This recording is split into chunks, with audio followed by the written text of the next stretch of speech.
Kuulsuste intervjuud sisaldavad tavaliselt küsimusi nende tulevaste projektide ja muu tähelepanuväärse kohta, mis nende elus toimub.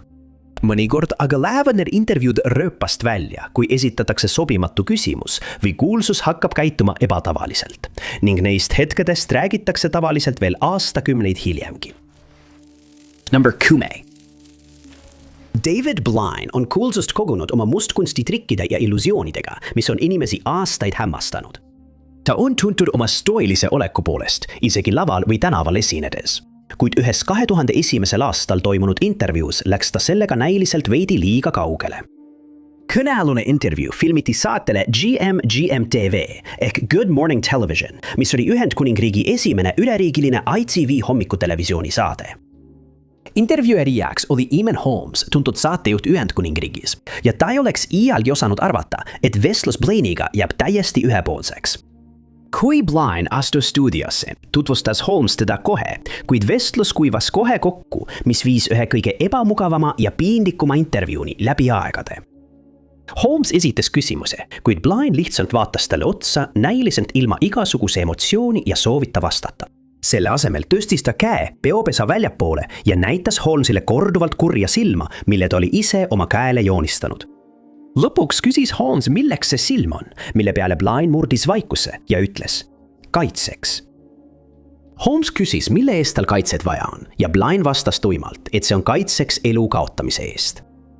18 aastat hiljem ilmus Blaine taas saatesse, kuid seekord intervjueeris teda Lorraine Kelly, teine väga tuntud saatejuht.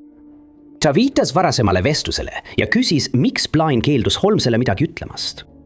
Ta ütles, et kui ta oli umbes kell 7:30 hommikul lava taga rohelises toas. Ta tundis järsku, et kaarditrikk, mille ta oli ette valmistanud, oleks saate jaoks liiga igav, nii et ta mõtles välja alternatiivse plaani. Ta arvas, et oleks naljakas, kui ta jääks kogu intervjuu vältel lihtsalt vait. Kuid Holmes ütles hiljem, et selle intervjuu läbimine oli piinav ja see põhjustas talle palju stressi. Blaine vabandas hiljem Holmesi ees ja jagas temaga isegi mõnda kaarditrikki. 9. punkt.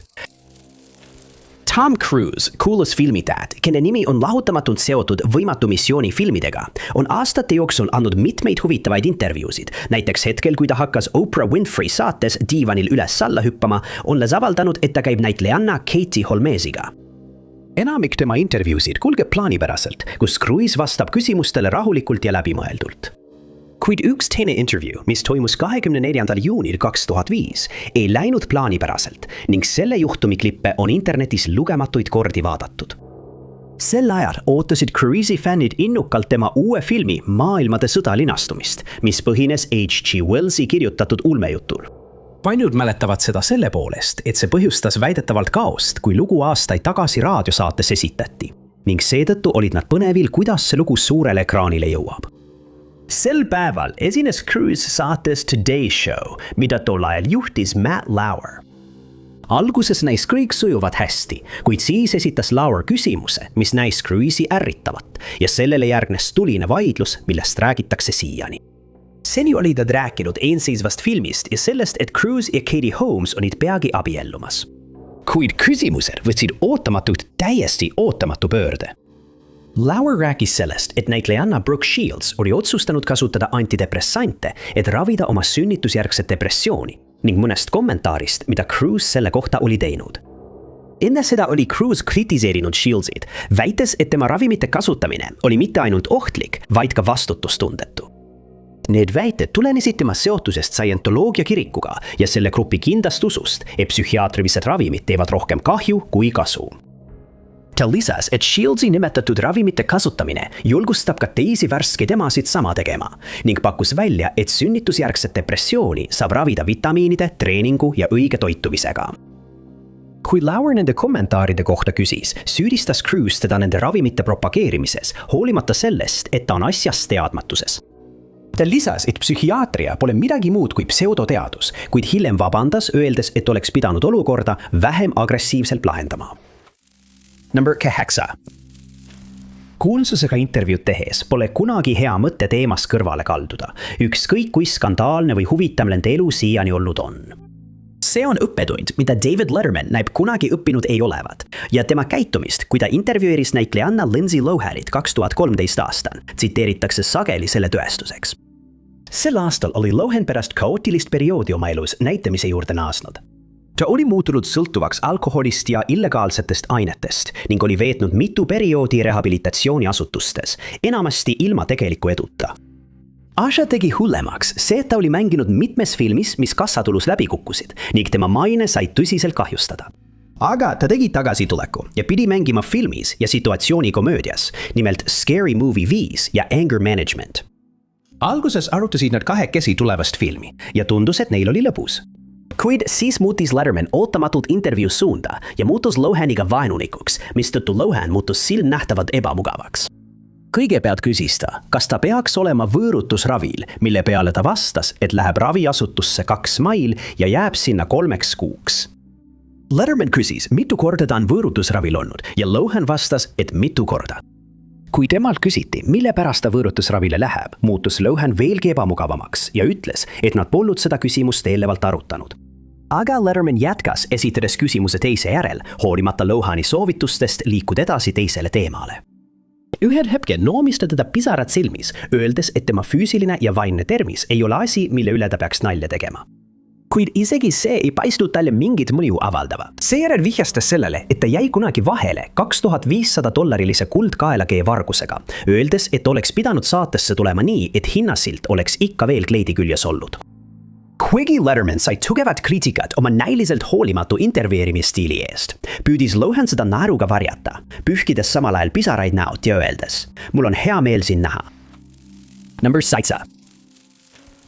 Hollywoodi näitlejannad, supermodellid ja laujad on pideva surve all oma kaalu madalal hoida tänu filminduse poolt kehtestatud absurdsetele ilustandarditele. Ja paljudel juhtudel kritiseeritakse neid kohe, kui nad natukenegi juurde võtavad. Olgu selleks siis fännid või Hollywoodi juhid. Tänapäeval peetakse sellist keha häbistamist täiesti vastuvõetamatuks, mistõttu on internetis taas esile kerkinud 2002. aastal toimunud intervjuu Howard Sterni ja Anna Nicole Smithiga ning paljud inimesed kritiseerivad Sterni tema šokeeriva käitumise pärast. Smith sai inspiratsiooni Marilyn Monroe'st, et saada filmitäheks, kuid see tähendas, et teda hinnati aastaid samade mõõdupuude järgi nagu tema iidoli. Ta sattus sageli kollasesse ajakirjandusse, kus teda häbistati ülekaalu pärast ning koomikud tegid temast tihti naljaobjekti. Intervjuu ajal oli Smith omaenda tõsielusarja The Anna Nicole Show staar ning ta esines ka Howard Sterni saates, et sarjast rääkida, kuid peagi läksid asjad käest ära. Varasemas episoodis arutasid Stern ja tema külalised Smithi kaalu, kusjuures saatejuht pakkus, et ta kaalub umbes 300 naela, lisades, et ta ei mõista, miks Smith ise ei arva, et ta on raske. Seejärel otsustasid nad hakata tema kaalu peale kihla vedama ning Sterni naiskaassaatejuht Robin Quivers arvas, et see on suurepärane mõte, selle asemel, et Smithi kaitsta, nagu Smithi fännide arvates oleks pidanud. Seejärel korraldati Smithile intervjuu stuudios ning ta nõudis kohe teada, miks Stern teda ülekaaluliseks nimetab. Ta vastas, et Smith ei riietu nagu naine, kes teab, et on ülekaaluline. Kuid Smith vaidles vastu, öeldes oma sõnadega, et ta teab, et on suur naine. Järgnev šokeeris fänne. Stern üritas Smithi veenda kaalule astuma, et teda kaaluda, ja ta avaldas, et tal oli tulemuse peale raha pandud. Kui ta keeldus, karjuti talle korduvalt, et ta kaalule astuks ning talle pakuti $3000, kuid ta keeldus ikkagi. Intervjuu muutus väga tuliseks ja Smith nõudis aastaid hiljem vabandust, olles palju kaalu kaotanud. Kuid Stern ei vabandanud kunagi mingil moel ja Smith suri lõpuks, ilma et Stern oleks kunagi mõistnud, kui kahjulikud tema teod olid ning et tema märkused olid tõenäoliselt kaasa aidanud Smithi habrastele vaimsele seisundile ja lõpuks ka tema surmale. Number 6. Courtney Love, grunge legend Kurt Cobaini endine abikaasa, ei ole vastuoludele võõras. Aastaid võitles ta alkoholi ja illegaalsete ainete sõltuvusega ning mõned on isegi väitnud, et tema oli süüdi Cobaini surmas, kuigi seda pole kunagi otseselt tõestatud. Love on aastate jooksul saanud kriitikat selle eest, et ta on sageli esinenud laval oma bändiga Hole tugevas joobes ning samuti väga avaliku tüli eest Nirvana endise trummari ja praeguse Foo Fightersi laulja Dave Grohliga. Üks tema madalamaid hetki saabus 1995 aastal, kui Love osales MTV muusikaauhindade jagamisel. Kohale jõudes märkas ta ilmselt, et Madonna andis intervjuud Kurt Loderile ning otsustas kutsumata rambivalgusesse astuda. Kõigepealt hakkas ta laulja poole viskama meegipeegleid, mille ta oma käekotist välja võttis. Madonna vaatas Love'i segaduses pilguga, mida Love näis võtvat kutseks intervjuuga liituda, kuigi see seda ei olnud. Madonna palus Loderil mitte kutsuda Courtney Love'i lavale ja oli kuulda ütlemas, Courtney Love vajab praegu hädasti tähelepanu. Ta istus ühele toorile ja võttis intervjuu täielikult üle, mis Madonna jaoks oli ilmselgelt ärritav. Ta eiras kõigi isiklikku ruumi ja võrdles oma kingi Madonna omadega. Seejärel rääkis ta haiglas töötamisest ja kuulsaks saamisest, kuid suurem osa öeldust kõlas pigem sonimisena kui sidusate lausetena. Sai selgeks, et ta oli äärmisel purjus ja varsti sattusid need kaks lauljat sõnasõtta. Madonna mainis Love'i sõltuvust illegaalsetest ainetest, kuid tema kommentaarid jäid Love'i poolt märkamata, kes lihtsalt jätkas sonnimist. Madonna pressi esindaja otsustas lõpuks sekkuda ja kui ta saatis laulja lavalt ära, oli näha, kuidas Madonna saatis Love'i suunas õhusuudluse, olles selgelt 4-minutilises vastasseisus võitjaks tulnud. Samal ajal libises Love tahapoole ja kukkus siis toolilt maha ning Loder astus ligi, et teda aidata. See lõpetas intervjuu järsult, kuna kaamerad pöörati sündmusest eemale, aidates Love'il osa oma väärikusest säilitada. Juhtumist on saanud muusikatööstuses kurikuulus lugu ning Madonna kirjutas hiljem, et Love'i käitumine tol päeval on lihtsalt veel üks põhjus ebaseaduslikest ainetest eemale hoida. 5. kohal. Joan Rivers, kuulus näitleja, koomik, produtsent ja saatejuht, suri 2014 aasta septembris 81-aastaselt. Ta oli kogenud ja tuntud professionaal. Viljakas intervjueerija, mis tõttu solvus ta küsimuste esitamise viisi peale, intervjuus CNN-i Frederica Whitfieldiga vaid mõned kuud enne oma surma. Sel ajal oli Rivers Fashion Police'i saatejuht, mille kontseptsioon seisnes selles, et kutsuti mitu kuulsuste stuudiosse ning seejärel vaadati koos teiste kuulsuste punase vaiba rõivaid. Kuid ta reklaamis ka oma raamatut Diary of a Mad Diva. Kuigi Fashion Police võib tunduda kerge meelelahutusena, muutus see saade tavaliselt solvangute ja teiste inimeste riietusvalikute üle naljatlemise jadaks. Joan Rivers juhtis saadet kuni oma surmani ning see sai tõukeks intensiivsele intervjuule Frederica Whitfieldiga. Alguses tundus vestlus kulgevat plaanipäraselt, kui kaks naist arutasid Riversi karjääri ja tema elus toimuvat. Kuid üks küsimus muutis kogu intervjuu meeleolu ning Whitfield ei suutnud sellest taastuda. Kui talle öeldi, et tema Fashion Police'i saade on õel, muutus Rivers silmnähtavalt ärritunuks ja väitis, et ta ei ole oma kolleegide suhtes õel, lisades, et ta lihtsalt räägib tõtt, kui kritiseerib nende riietusvalikuid. Seejärel juhtis ta tähelepanu sellele, et Rivers kandis oma uue raamatu kaanen ehtsad karusnahksed mantlit, kuigi ta oli aastaid väitnud end olevat loomade õiguste eest võitleja. Rivers vastas, küsides, kas Whitfield kannab päris nahast kingi ja käskis siis intervjueerijal vait olla. Cass Whitfield tõlgendas olukorda valesti, jääb teadmata, kuid ta jätkas teema survestamist, mis viis selleni, et Rivers kaotas täielikult enesevalitsuse. Ta alustas tiraadi väites, et intervjuu on muutunud kaitsvaks. Ja Whitfield tegi kõik, et olukorda kergemaks muuta, kuid Riversil sai mõõt täis ning ta eemaldas kohe oma kõrvaklappi, teatades, et lahkub. Enne lahkumist märkis ta, et intervjueerija oli olnud ainult negatiivne ning rõhutas, et tema mantli karusnahk oli selleks ajaks juba 15 aastat vana. Seejärel lõi ta oma raamatu lauale ja lahkus järsult, jättes Whitfieldi mõtlema, mis just juhtus. Number 4. Paljud professionaalsed maadlejad nagu John Cena, The Undertaker, Stone Cold Steve Austin on öelnud, et kõige tüütum küsimus, mida neilt intervjuudes küsitakse, on see, kas nende valitud amet on võlts. Nad on korduvalt selgitanud, et kuigi lugu on tõepoolest ette kirjutatud, on tegevusringis äärmiselt ohtlik ja see võib kergesti lõppeda tõsiste vigastustega või isegi hullemaga, nagu on ka varem juhtunud. 90ndate keskpaigas oli profimaadlus populaarsem kui kunagi varem ning üks selle ala ikoonilisemaid staare, The Undertaker, andis koos oma kolleegi Vaderiga intervjuu telesaatele Good Morning Kuwait. Nad olid sõitnud Kuwaiti, et reklaamida WWE Lähis-Ida turneed ning neid intervjueeris saatejuht Bassam Al-Auta, kes näis professionaalsest maadlusest eriti palju mitte teadvat. Ta tegi vea, kui küsis The Undertakerit, kas maadlus on võits ning kohe sai selgeks, et see küsimus ei meeldinud staarile sugugi. Ta püüdis jääda professionaalseks ja andis pika vastuse, selgitades, et liigutused on eelnevalt kokku lepitud, kuid vigastused on väga reaalsed ning sellega kaasneb palju ohtu. Hoffman näis selle vastusega leppivat, kuid kui ta hakkas järgmist küsimust esitama, ei suutnud Vader enam vaikida ja teda oli kuulda ütlemas. Minu terane kolleeg, maailma raskekaalu meister, on väga diplomaatiline inimene. Mina pole võib-olla nii diplomaatiline. Tegelikult pean sinu küsimust ja märkusi minu töö suhtes solvavaks. Ta ütles, et sooviks vastata samale küsimusele, kuna saatejuht ei andnud talle kunagi võimalust rääkida. Ta ütles, et enamik mehi ei suudaks iga päev ringi astuda nii nagu tema ja kui nad suudaksid, siis nad teeksidki seda. Kui Artman üritas vastata, hüppas Vader äkitselt toolilt püsti ja haaras saatejuhi lipsust, küsides, kas tema praegune olukord tundub võits. Seejärel kutsus ta Artmanit sel õhtul ringi talle vastu astuma, kuid saatejuht, kes oli silmähtavalt ehmunud, palus tal rahuneda. Vader jätkas, öeldes, et ta ei ole seal selleks, et teda solvataks, enne kui ta jõuliselt lipsust lahti lasi. Tänaseni on see üks maadlusintervjuude ajaloo ikoonilisemaid hetki, mille tulemusena Vader viibis politsei poolt 10 päeva arestimajas. 3.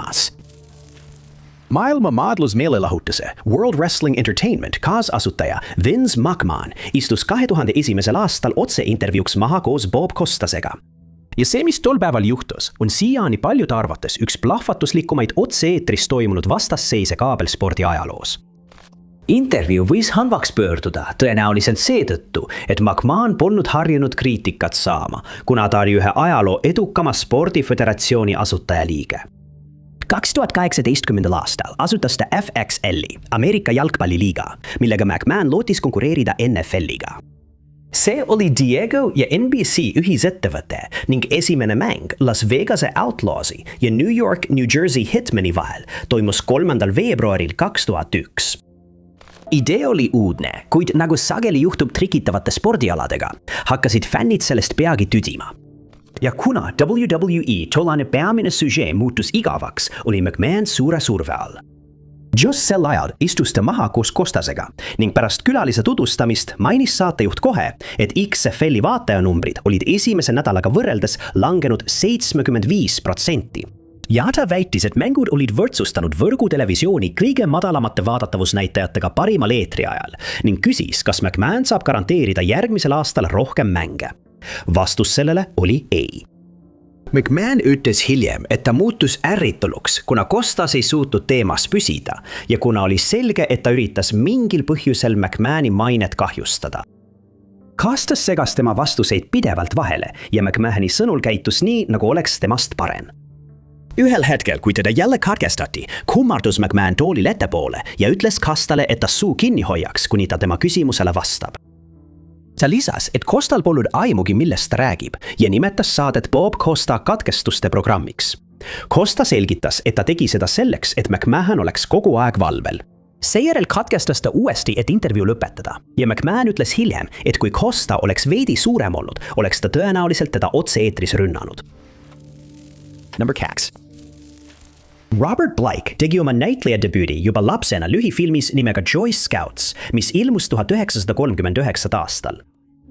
Pärast seda oli tal edukas ja sündmusterohke karjäär filmitööstuses, kuid tema elu ei olnud ilma vastuoludeta. Paljud inimesed usuvad, et Blake oli vastutav oma naise Bonnie Lee Bakley surma eest 2001. aastal, kuid seda pole kunagi tõestatud ning võimude jaoks on see juhtum endiselt lahendamata mõistatus. Blake oli juhtumi ainus kahtlusalune, kuid tema süüd ei suudetud kunagi tõestada. Hiljem otsustati, et ta oli tõepoolest vastutav tema surma eest ning talle määrati kohustus maksta Bakley perekonnale 30 miljonit.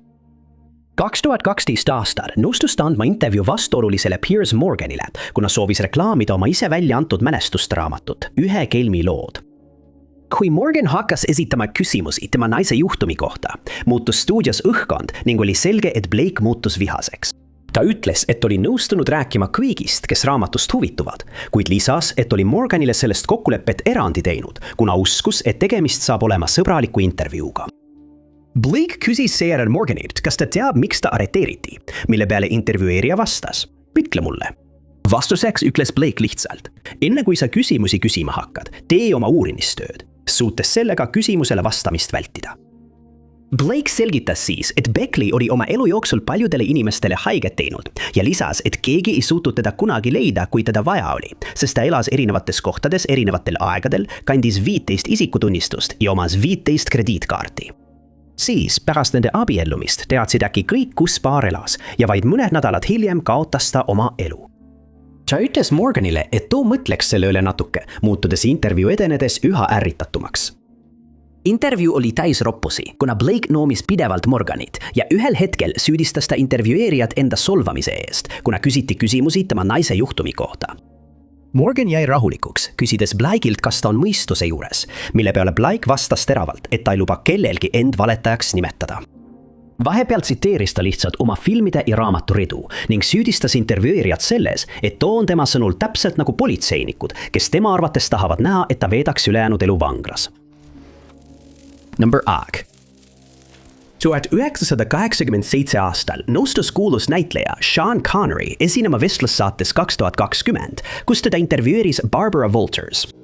Intervjuu eesmärk oli arutada Connery näitleja karjääri ja isiklikku filosoofiat, kuid peagi sai selgeks, et Waltersil olid mõttes ka teised küsimused. Ta oli pahandanud varasema ajakirja intervjuu peale, kus Connery oli öelnud, et tema arvates ei ole midagi halba selles, kui naist rünnata, kui ta on hüsteeriline ja teda ei saa rahustada. Ta püüdis seda õigustada, öeldes, et ta ei ründaks naist kunagi samamoodi nagu meest. Ja tol ajal näis, et vähesed inimesed pöörasid sellele tähelepanu. Alles kurikuulsas intervjuus Waltersiga tulid tema kommentaarid taas päevavalgele ja talle näis see fakt väga vastumeelt olevat. Walters meenutas kommentaare, mida Connery oli teinud ja küsis, kas Connery mäletab, mida ta aastaid tagasi ütles. Connery kinnitas, et mäletab, ning et ta seisab endiselt nende sõnade taga. Walters, kes oli sellest nähtavalt üllatunud, küsis, kas Connery arvab, et see on vastuvõetav käitumine, mille peale Connery vastas, et tema arvates ei ole see ei hea ega halb. Ta selgitas, et tema arvates sõltub see täielikult olukorrast ja sellest, kas selline rünnak oleks õigustatud. Seejärel küsis ta, milline olukord seda õigustab, mille peale Connery vastas, et kui naine jätta üht teemat rahule, millest tema arvates nad on väga osavad, võib see olla vajalik. Walters oli Connery märkuste peale selgelt ärritunud ja lisas, et ta peaks valmistuma tuhandeteks kaebekirjadeks solvunud vaatajatelt, kes olid intervjuud vaadanud. Connery väitis aastaid hiljem, et saadet oli monteeritud nii, et ta paistaks halvas valguses ning et 2 tunni pikkusest arutelust oli eetrisse lastud vaid 20 minutit. Ta lisas, et püüdis Waltersile selgitada, et kellegi psühholoogiline kahjustamine on palju kahjulikum kui füüsiline haiget tegemine ning kordas, et oli seda selgitanud ka raamatus, mille ta oli kirjutanud. Ta uskus, et tema kommentaarid selles intervjuus olid kontekstist välja rebitud ja tundis, nagu oleks Walters teda provotseerinud ütlema midagi, millega ta end mugavalt ei tundnud. Aitäh teile, et vaatasite! Kui teile see video meeldis, siis kindlasti vajutage meeldib nuppu. Ärge unustage ka tsillida ja vajutada teavituskella, et olla kursis kõigi meie tulevaste videotega. Minu nimi on Top 5 Unknowns ja kohtume järgmises videos.